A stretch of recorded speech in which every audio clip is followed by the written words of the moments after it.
This video is brought to you by Arizona State Schools for the Deaf and the Blind and the University of Arizona Sarver Heart Center. The Sarver Heart Center is dedicated to providing accessible information and continuing quality education for the community. Hello, my name is Jason Gervais and I am deaf.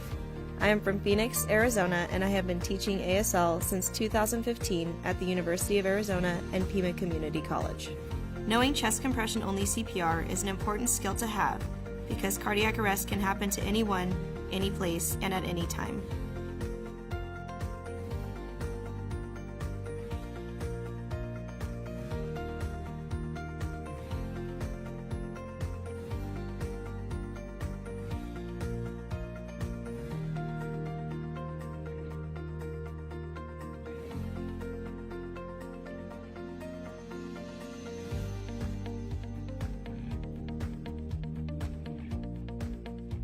Before we teach you the 3 C's of chest compression only CPR, it's important to know the difference between a cardiac arrest and a heart attack. A cardiac arrest happens when your heart suddenly stops beating. If someone is having a heart attack, they are conscious, meaning that their heart is still beating and they can tell you how they feel. Things to look for is that they might be holding their chest, they may be pale or sweaty, and they may have radiating pain in different body parts. Some of these include the left jaw and arm, back, and neck. In the case of cardiac arrest, this person will unexpectedly collapse and they are unconscious. This is when you want to use CCO CPR.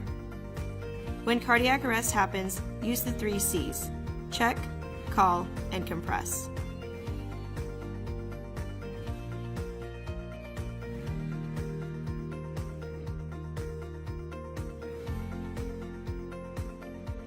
First, check by shaking and shouting. If they do not respond, make a fist and use your knuckles to rub their sternum aggressively. Here we are causing a painful stimulus to see if they can respond to pain. Are you okay? Can you hear me?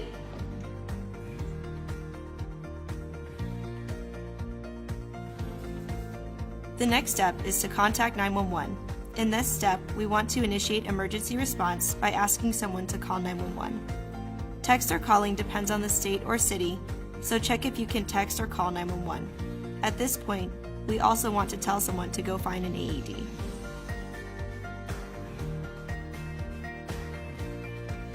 You, call 911. You, get me an AED.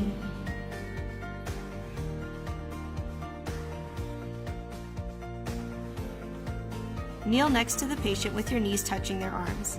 Take your first 2 fingers and place them underneath the patient's armpit. Trace to the center of the chest and place the heel of your palm where you traced. Interlock your fingers, lock your elbows so that they are straight and fall down with all of your body weight. Remember that you are not pushing with your shoulders but with your whole body. Compress and count 1 and 2 and 3 with a maximum of 100 chest compressions for one person.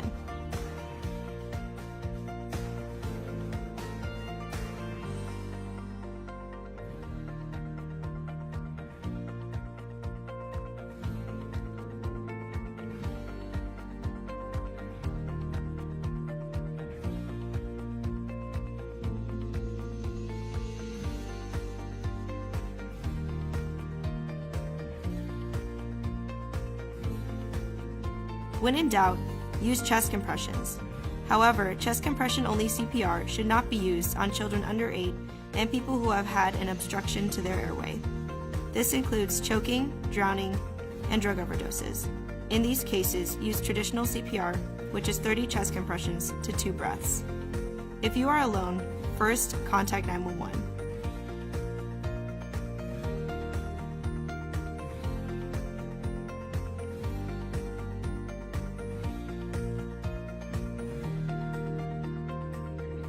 Gasping is not normal breathing, and it isn't a sign that you have brought this person back to life.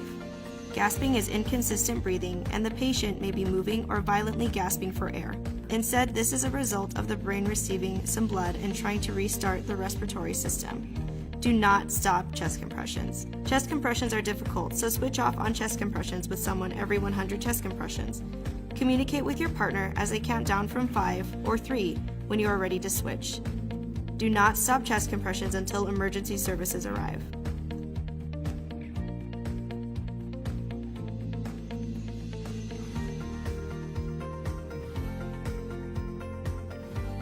That's it. There are only 3 C's and it can save a life. Just remember, check, call, and compress. You are protected by the Good Samaritan Law in all 50 states. This means that you are not liable for the consequences that result from your assistance. Remember to always respect your patient, do the best you possibly can, and do not abandon your patient. Your safety is your priority, and if you ever feel that your safety is compromised, leave and call 911. If you would like more information on how to use an AED, please see our next video.